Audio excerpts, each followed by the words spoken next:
Marupsing products ayambada made in China thabdi adumnasu soidana thengnabiramlani.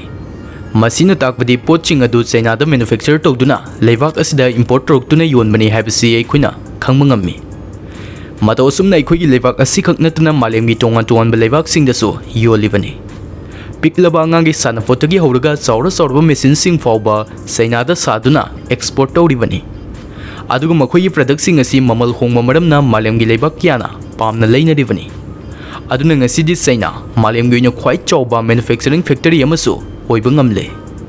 Hawjik laglibo hangdi masigi fibam asi fawba yorukpa asida China na Kamdouna manage tawrakhibano. Aduga hawjik leiriba makhoi gi fibam asimak future da atopa leibak amana mahut silakpoi thokpra. Amadi China na Malemgi tongan-tonganba company singi products pu copy tawduna Kamdouna Malem asibu rule tawribano haibagi matang adusu Eikhoi punna videos dagi Khangminasi. Aduna wahang sing asigi paukhum fangnabgi damak video asibu loifau yengbiyo amadi channel asibu su subscribe tawshin biduna punging thogatpiyo haizari. Aduga marup sing video hodringai China asi hojik adongi wakhalonda karamba mityengda leibage masida adongi oiba mod sentence amatang iduna comment ta thambiramu.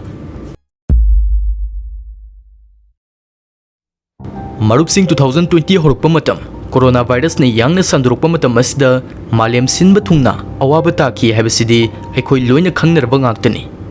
Maramdi leibak pumbada lockdown thamki. China da su lockdown impose tawba taki.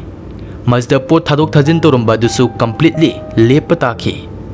Mataw asumna China na export tawba lepkibadai Malemgi tongan-tonganba leibak singda Lairaramba companies ayamba production tawba lepki. Maramdi companies sing asina production tawba matamda sangba maruiba components sing anambadi China dagi import tawrokpani.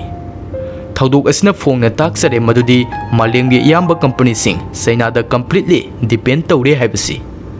Aduga maram asigi damakni China leibak asibu the world's factory haiba mingthol piribasi.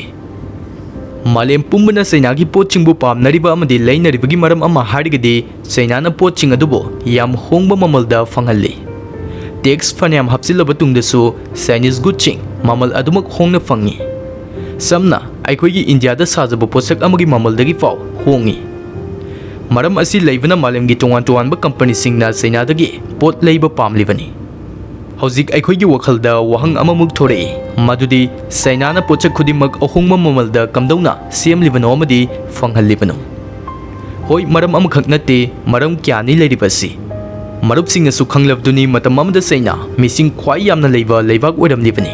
Hawjikpudi number 1 de India ni aduga ani subudana China leiri. Mioi 1.4 billion hena leiribani. Mising aduki matik wangna leiba maramna China da labor watana leirammi. Taseng namaki oina China leibak asida labor supply na matam pumbada demand gi wangna leirammi. Pot honglibagi khwai chawba maram amachang harigadi masina oiri. Marup sing Sunny Leonium di Nasrat Jahan represent over India gi khwai popular oiba entertainment platform bet jiligi matangda telapna haizaramge. Ngasimak join tawtuna sport games da welcome bonus oina 1000 hena piriba asibu claim tawbiho. App asibu download tawrba matung Facebook te review tawragadi 200 tagina 500 rupees faw fangani. App asida nungtigi login tawduna free jili spin sing fangbiyo. Apamba bank sin aduna yam line deposit amde withdrawal tawbasu yai. Deposit tawba khudingi extra 2% amaga supiri. Hena saukhaning lagadi app aste yaurba affiliate program asibu join tawduna tha khudingi 50% commission fangbasu yai. Pumna makhanglabani comment pin tawrba link asta changbiro amde bet jiligi journey hobiro. Missing yamlibgi mathaktasu China leibak asi lampak saubada Malemgi oina mari subda lei. Khangbada laithoknaba haizari madudi saure haina leiriba India leibak asigumba ahumukki pak saubaga manai haibani. Haining libadi leibak asida manufacturing plants amadi achoba factory sing semgot sagatnaba lam marang kaina lei haibani. Masigi sumathakta manufacturing tawbada sangba raw material singsu leibak asdagi adumak marang kaina fangi. China government nasu environmental regulations sing komthoklammi. Masda u kakthatuna factory linkhatpa yahallammi. Maram mayam asina China bo ahungma mamalda poching puthokpa ngamhanbada natana Malemgi khwai chawba manufacturing hub amasu semba ngamlakhibani. China na manufacturing hub amu oinabgi pandamda sangsillakhibagi wari dusu amuk Eikhoi punna Khangminasi. 1968 ki matamda hallagi yengluragadi China gi fibam yamna sokli. Haibadi yam lairaba leibak amu oiri haibani. Matam adugi mioisingna chaba soidragadi loire khanaduna nongmagi charadang fangnaba yam kanna honajaramki. Leibak asda leriba praja miyamna mayoknariba khudong chadaba mayam asibu kokhanabgidamakta sangsilakpa haibadi paikhalakpa khongthang amoina Chinese government na large scale steel manufacturing plant haudorakki. Hanana food production yamnamak tawraklibani masigi mathakta hujikti malem pumbada steel yamnamak export tawba horakki. Deal asibu finalize tawkraba tungda China khalakki madudi karigumba lairaba haibasi leibak asdagi maru fungna manghange harigadi atopa posak kya so atei leibakta thadokpa mathau tai haibasini. Masigi makhada paikhalakpa khongthang amoina miramgi sauraba company singbo makhoigi leibakta operations kya set up tawnaba invite tawkirami. Masigi damak China government na raw materials factories linkhanaba lam amadi labor punumak asi hongna fangangani hainasu haikirami. Report amagi matungina 1990 sahi asda matam asgi Chinese worker amagi salary asi American worker amana fangliba salary adudagi saruk nifu dagini yankhai muk hanthana fangi haina report asda palli. Masigi mathakta su Chinese government na foreign company singdagi tax apikpa amount lorami. Haujikti ahongba sinmi raw materials amadi pidavga manarba taxing mayam asida Malemgi karamba company na pamde hainagani. Company singi oinadi masi golden opportunity amani matam asda makoina business tawba matamda profit yamna laini haibasi khanglammi. Haujik company singna tawgadoriba si China da factory setup tawba aduga local labor singbo makoigi oiba technology amadi manufacturing process adubo khangnaba ningthina train tawba sitamak oirammi. Masigi matung tarakpadadi makoigi oina profit yamnamak phangba ngamdoribani. Fangdoriba profit myam adugi khalluraga Malemgi sauraba company sing China da lakpa honaraki. Matam aduda Chinese mioising factory worker oiba natna atopa thabak thoidukna leramdi.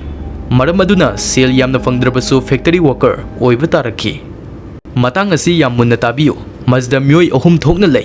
Makhoi sing adudi ahanbada Chinese government ani subda foreign company amadi ahum subda Chinese workers sing. Makhoi loinamak profit oi maram haizaraki. Matamaduda China lairaba leibakni aduna foreign company singi mating lobani. Karigino harigadi leibaki sale thungi fibam fagalnabani. Note tawsin bihoro masi China government gi oina profit oirabani. Ani suba mioi foreign company makhoi hanadagi leizarba knowledge adutamak sizinaduna China gi workers singbu train tawduna makhoi su leibak asdagi profit yamnamak generate tawribani. Aroibda Chinese workers sing Mioi kanglup ahum asda khwai maru oribasi makhoi sini. Selde yenglagadi makhoi si mangjabagi mangjabatni. Adubu China gi lairiba fibam aduda yengluragadi makhoi si Eikhoi na lanmi amoina lawbu yai. Makhoi yaudana ngasigi chawkhalaba China kaidonungda oiramloi haibada haimanba thokloi. Makhoi gi kathokpa asina matam amada chanabgi sara fawba ningthina fanglamdaba China ngasidi masek manganga loinana malemda khwai khutkan panganba leibak ama oiba ngamle. Amadi economy de yenglagasu top ta lairibani. Masi Chinese workers singi matengnani. Warida muklaglabada China na game asi yam smart oina sanaki. Makoina foreign company singi technology amadi production method asibo ningthina tamsinduna duplicate products sing saba horaklami. Masina takli madudi China da lakliba company sing mayam adudagi copy tawduna ahungba mamalda oihanduna makoidagi hena lairaraba leibak singda phangalami. Masdagi profit yamna su phangba ngamlami. Masi aigi oiba motadi afaba khongthang amani haina lawi. Mayamgi mosu comment da thambiramu. Haujik laklibo hangdi China asi matam bumbada manufacturing hub ama adumak oiduna leigadra natragana atopa leibak amna future da makhoigi mahut sinkigadra. Fare masi punumak asi Eikhoi amuk Khangminasi. Coronavirus pandemic na China da hit tawduna asoba companies kyagi production completely lephankhiba astagi company sing aduna khangba ngamkhre. Telba matamda makhoi si kyagi matik China leibak asda tangjaramlibano haibasi. Masina makhoibu alert ohenki. Sumna tigi leibak amakhakta da tangjaba haibasi makhoigi oina safe oide khalakki.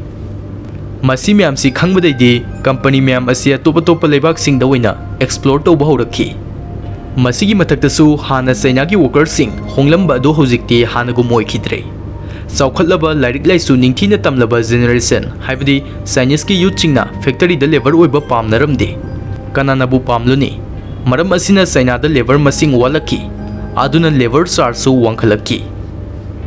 ꯃꯔꯝꯁꯤꯡ ꯑꯁꯤꯗꯒꯤ companies ꯀꯌꯥ ꯆꯥꯏꯅꯥꯗꯒꯤ focus ꯍꯟꯗꯣꯛꯈꯤꯔꯝꯃꯤ ꯑꯗꯨꯒ Vietnam, Malaysia, Thailand ꯑꯃꯗꯤ India ꯍꯥꯏꯔꯤꯕ ꯂꯩꯕꯥꯛꯁꯤꯡꯗ ꯑꯣꯏꯅ ꯃꯤꯠꯌꯦꯡ ꯊꯝꯕ ꯍꯧꯔꯛꯂꯝꯃꯤ ꯑꯗꯨꯅ ꯀꯔꯤꯒꯨꯝꯕ ꯏꯟꯗꯤꯌꯥꯁꯨ ꯆꯥꯏꯅꯥꯒꯨꯝꯅ ꯃꯦꯅꯨꯐꯦꯛꯆꯔꯤꯡ ꯍꯕ ꯑꯃ ꯑꯣꯏꯅꯤꯡꯂꯒꯗꯤ ꯏꯟꯗꯤꯌꯥ ꯒꯣꯔꯃꯦꯟꯅ ꯑꯗꯨꯒꯨꯝꯕ ꯐꯣꯔꯦꯟ ꯄꯣꯂꯤꯁꯤꯁꯤꯡ इंट्रोड्यूस तौदुना इंडिया लेबाक असदा इन्वेस्ट तौब पामनरकनबगे थौरांग क्या पाइखतप चंगी मसदा चाइनागुमना उ कक्थतुना फैक्टरी साबा दुगुमनदी ओहेंदबा मरमदी इंडिया नेचरबु डीपली लौबा लेबाक अमोइना होरई अमदी तुंगदसु मसी कहेंदना थंबा हाइबसी लेबाक असिगी सोइफद्रबा थौदांग अमनी हाइनै खोइना लौफम थोई वीडियो अमा सेमद्रिङै मरुपसिंगी अपाम पामदा खंगनबगीदमक्ता हफ्ता खुदिंगी पोल तौजै वीडियो ऑप्शन अहुम पीदुना तौजरिबा पोल असदा अदोंगी अपाम वीडियो याउरगदी क्लिक तौबिरमु अमदी याउद्रगना कमेंट सेक्शन दा अदोंगी अपाम टॉपिक अदुबो सजेस्ट तौबिरमु मदुबु नोट तौसिनजहौगे मसी थमजरगा ngasiगी ओइनदी मयामबु टिके फैक्स ना काइननबगी तंजा तो लौजरी।